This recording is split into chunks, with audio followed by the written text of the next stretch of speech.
Hello everyone, this is my individual e-portfolio for academic reading and writing subject. As you can see at the screen right now, this is my e-portfolio. But first, let me tell you a little bit about myself. My name is Siti Barbita binti Muhammad. I am from Bapak Sabah. I'm officially 22 years old this year on April 5th. I'm a student majoring in communication and now I am in my second year. My hobbies are cooking, doing extreme activities and even listening to music. I am excited to be in section 8, studying with friends and lecturers on this subject. Hopefully, we will be able to get a good grade on this subject. My e-portfolio essay title is Preventing Bullying Among Youth in Malaysia. Why I chose this title? Firstly, I often follow the latest news on bullying cases. Second, it is because bullying is an unhealthy culture that needs serious attention. Moreover, cases of bullying in Malaysia have become so unusual that they have resulted in the death of the victim being bullied. Last but not least, I want to create awareness among people for them to be more wary of the crime of bullying. Next, we will move on to the essay final. As you can see, this is my artifact and reflection. First, I choose to refer to the official website of UNICEF Malaysia for reference sources related to the crime of bullying in Malaysia. This website helps a lot in providing information related to bullying cases in Malaysia and also mentions many forms of bullying that exist. Second, I also use one article titled Developing School Anti-Bullying Legislation in Malaysia as one of my references because this article have several acts related to bullying among our youth that occur in Malaysia. This is my essay final. Okay. First of all, I will tell you all what is definition of bullying. On my essay, Swearer and Doe, 1995, defined the crime of bullying as something that often happens among the young, especially at the school level, while Mario S. Sullivan and Joachim Marjon, 2017, defined bullying as taking many forms, including making threats, spreading rumors, physically or verbally abusing someone, and purposefully isolating someone from a group. Okay, that is the essay statement for this essay. This essay will discuss the increasing number of bullying cases among youth in Malaysia and also propose a solution on how to prevent bullying among youth in Malaysia by giving an idea to emphasis on heavier sentences related to the crime of bullying to the court level. What the problem for this issue? Firstly, bullying contributes to the increasing number of crime cases in Malaysia. There were 40,000 cases. There were 40,000 cases of bullying in Malaysia between 2020 and 2015, as recorded by the Ministry of Education Malaysia, UNICEF Malaysia. This number increases every year. Next, some cases don't get equitable justice at the court level, at the lower court level. For instance, the case of Officer Cadet Zulfarhan, who was bullied to death, was initially not wanted to be brought to the court, but because the whole society wants justice, this case will be taken to court. In the end, the case got its due trial. Last, Malaysia has no specific law. Malaysia has no specific law, specific legislation to deal with this problem. The existence of the Penal Code Act 570 and the Child Act 2001 Act 611 are inadequate to curb the problem of bullying. So, what are the solution I use for this essay? The solution is emphasis on heavier sentences related to the crime of bullying at the court level, one of the best solution. Why? One reason is enforcing existing laws and adopting anti-bullying policies will be better at addressing the issues of bullying. Furthermore, it is important that states have laws and policies on bullying to help guide schools. Malaysia has provided for several acts and punishment that can be given to any individual who commits the crime of bullying. Example, Section 44, which states that any individual who inflicts injury, signifies any harm of any kind unlawfully caused to any person in body, mind, reputation, or property may be convicted under this section. The crime of bullying that causes injury will also normally be convicted under this section. Most importantly, the most severe punishment that can be imposed is a punishment under section 302. In conclusion, appropriate punishment at the court level should be immediately implemented for any individual who bullies, regardless of mental or physical bullying. That's all from me. Thank you. Assalamualaikum and hello everyone. My name is Nur Farhana binti Irwan and can call me Far or Farhana. I'm 22 years old. At the moment I live in Kampung Bulu Silau, Keningau, Sabah. I study at University Malaysia Sabah and take an international business course. I'm a second year student for this semester. Today, I would like to talk about how to overcoming gangsterism among youth in Malaysia. Why I choose this title? It is because more than 50% of youth aged 15 to 20 years old had involved in crime. Most of them that involved in gangsterism. Gangsterism can be described as the use of tactics associated with gangster as intimidation or violence in order to achieve something. The next reason is to educate youths about the danger of joining gangster and future if done through audio and visual elements. Youths are at higher risk of joining a gang if they engage in delinquent behavior, are aggressive or violent, experiment multiple caretaker transitions, have many problems at school associated with other gangs, involve youths, or live in communities where they feel unsafe and where many youths are in trouble. Many youths who join gangs have also been identified as youths who are using drugs and already involved in serious and violent crime. Furthermore, youths who display a higher level of previous delinquency are more likely to remain in the gang. The reason for joining a youth gang are various. Some seek assistance, others are looking for prestige, protection, a chance to make money, or a sense of belonging. The effect from this problem can increase the levels of crimes in communities and set a bad example for other youths in Malaysia. What are the solutions for this problem? Crime of gangsterism needs to be consulted and motivated with effective parenting in early child development, play a huge role for youths to and overcoming them from becoming affiliated with gang activity. In parents pursuing worldly position in continuing to survive, the interests of youths must to be taken into account. They need perfect love, attention, and upbringing in the face of this challenging life. Parenting programs aim to increase parental skills and knowledge or child development, improve parent-child relationship, and strengthen parents' ability to cope with children's behavioral demands in ways that are positive and socially beneficial. Their goals include reducing behavior problems in children, such as aggressions and possessive behavior. Parenting programs can also help reduce child maltreatment and children behavior problems. Child maltreatment is a risk factor for involvement in youth violence later in life and for the development of risk behavior. For an example, alcohol and drug abuse that increase the likelihood of such violence. Where existing parenting programs are being implemented with aims other than youth violence prevention, youth violence prevention may be integrated as a long-term objective. Gangs develop from core structural problems and individuals join gangs as a result of a variety of sociological factors. To conclude, we must understand that it is not correct to involve in gang to release our perpetuation.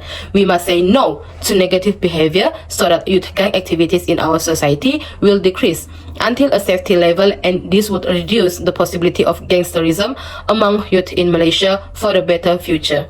That's all from me. Thank you. Hi everyone, my name is Nur Alina and I am a first year student majoring in Financial Management and Banking at University Malaysia Sabah. So in this video, I will present about my essay in the form of e-portfolio. As you can see on my screen is the home page of my e-portfolio, and you can see at the top of this page is the title of my essay, which is Preventing Sexual Harassment Among Youth in Malaysia. So scrolling down a bit, you can see a little bit about myself, my interest, which is taking pictures. Yeah, media. I love taking pictures, especially the sky and the clouds. On top of that, I also love to spend my time reading fiction books because I feel indescribable feeling when reading the storyline and seeing the beauty of the sentence structure. And below of this homepage, I state a few reasons why I chose my title, which is because sexual harassment is a recurring issue that is often not given enough attention, even though it is something that is prevalent and exists in a daily basis. Furthermore, it can slowly be detrimental to each of us, which at the end of the day can result in bad morals and legal consequences such as psychological and physical injuries. Next up is the highlight of the presentation. I will be referring to my essay final on this part, and I will present about the problem of sexual harassment, which is a major issue especially among today's youth. And I will be presenting the proposed solution that I have chosen to prevent this issue from lingering. So what is sexual harassment? Sexual harassment, according to Krishnan et al., is any act or treatment that can take many forms, including offensive language and jokes, sexually explicit speech or statement, and direct or indirect sexual invitation or request towards someone. Besides that, I will also like to emphasize the type of sexual harassment following a picture from one of my artifacts, which is this one. So based on the example here, it is important for us to understand that all such action can affect the psychological well-being of youth, especially among women. The reason for my statement earlier is because, according to a survey by the Center for Political Governance and Research in collaboration with Awam, they found that 57% of Malaysian women reported experiencing sexual and verbal harassment while walking on the street at least once or twice a day. To further reinforce this statement, I would like to refer to this one video from one of my artifacts, which is this one here. So in this video, she shared how she has been dealing with mental problem of excessive fear to speak out about the incident that befell her. She also pointed out that society's stigma on the way she dressed was a factor in her being treated as an object of sexual harassment, which is wrong, making her more afraid to speak out. According to the study of Ismail et al., the issue of why women are more likely to experience sexual harassment because it is believed to be due to stronger male sexual urge and a natural tendency for sexual aggression. And it is reasonable why this issue of sexual harassment always return to the same old justification of one dress code, despite the fact that the tendency to blame the victim's dress over the perpetrator's behavior will affect the victim's emotional patterns. Therefore, the solution that I propose to prevent this issue of sexual harassment from lingering is to conduct a proper and more comprehensive sexual education, or we can call that CSE. However, the effort to make the existing CSE program a success and the addition of more of this program require multiple disciplines involving parents, government, policymaker, and non-governmental organization or NGOs. So how can it be done? First, through the active involvement of parents in participating in school-based sexuality program, which are able to improve and assist in their own child's health-related knowledge, attitude, skills, and behavior of making decisions. Here, parents should encourage their children, especially those who are jumping adults, to talk or discuss more of this topic and avoid of making their children think that the topic of sexuality is sensitive and taboo. Second, government or NGOs, non-governmental organization like Awam, can develop more of comprehensive public sexuality education program that can be followed voluntarily or registered under the organization. Third, or the last one, which is the government can also enact legislation requiring organization or businesses registered in Malaysia to implement a comprehensive sexual education program (CSE) in their own organization, so that the employee on that organization can become more ethical in the work environment. And if there are some of employees who have violated the ethics of boundary care of others, they can refer to the Sexual Harassment Law under the Employment Act, as it is the only existing act to punish the perpetrators quickly. For this part, you can refer to one of my artifact video on my final essay page, which is this one. So in this video, it will explain how the Employment Act is the only law in force of sexual harassment in Malaysia.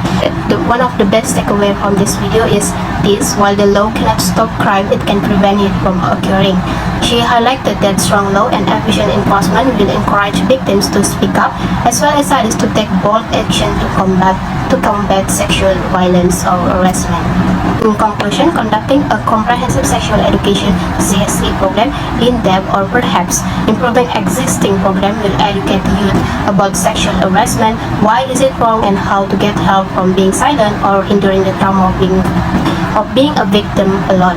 At the same time, it will teach them to be more courageous, to come forward and speak up for oneself, society, and those who are oppressed.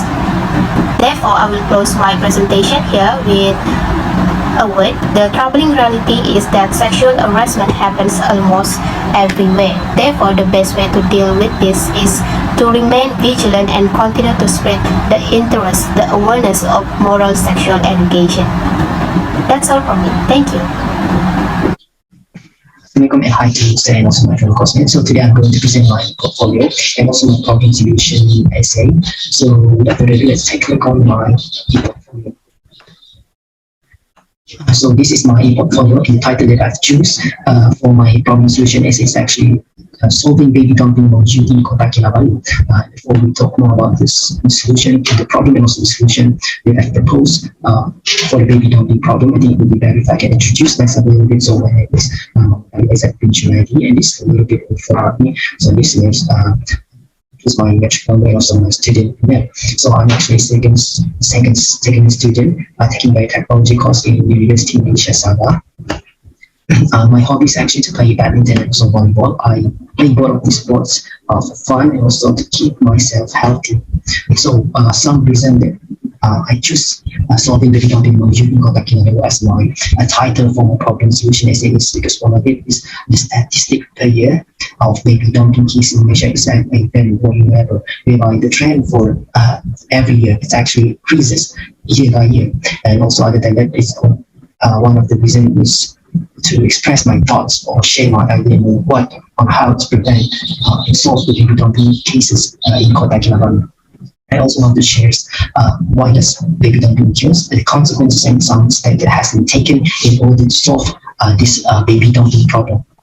After that, let's take a look on some artifacts that I've used to write my problem solution essay. So there's actually 3 artifacts. So one of it is this by Daily Experience. This article mainly talks about the statistic for baby dumping case in every state in Malaysia, prioritizing the one that has the highest number of cases. So according to this article, Sabah is currently ranking the second with the highest number of baby dumping cases. And from the article, we know that around 65% of baby that are being found that are being dumped are found back. That's like more than half of the baby that being dumped.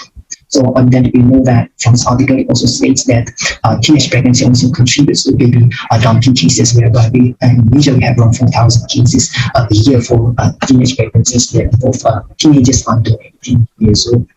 So the next article will be from Borneo Post. This actually talks about the step taken in order to solve or prevent the baby dumping problem. So in this article, it talks about the hatcheries or baby hatcheries in order to solve the baby dumping problem. This is the third or the last article, so it's actually a YouTube video. In this video, it also talks about why does baby dumping occurs, some way to prevent it, and also some campaign that has been launched, such as the Save My Life campaign that aim or purpose is to prevent baby dumping. So after that, let's take a look on my problem solution essay. So I actually have highlighted some parts that actually are very important. So one of these is the definition of baby dumping. So baby dumping can be said as, or can be described as the act of parents leaving their child younger than 12 months in a public or private place that whereby their intention is actually to terminate the care for the children or the baby. So the solution that I've proposed in order to solve the baby dumping problem that are currently occurring among youth in Kota Kinabalu is by making the punishment for the involved individual heavier. So this involves the provides on the enforcement of the current law.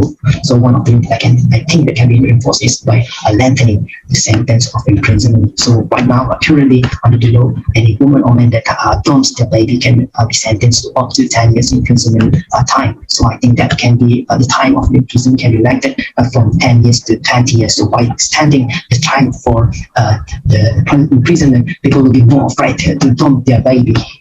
So other than that, in order to implement this law, the proposal for reinforcement need to go to the parliament first, then the Senate, and then go before it can actually be accepted and implemented in the Malaysian law. So for the strength of the solution is one of it able to force you to not just having the cost for pleasure, and in a way it able to control the behavior, and also for the new way they will emphasize more on the usage of protection. So this during, because it is to avoid unwanted pregnancy. So unwanted pregnancy is actually one of the root cause for the baby dumping. So in conclusion, I think we as a citizen, as a student, as a good person, actually need to act together to solve the baby dumping problem that currently occurring in the Kota Kinabalu. And if this solution does not work, we need to act and think together of another way to solve the baby dumping problem. I think that's all from me. Thank you so much for attending your ears.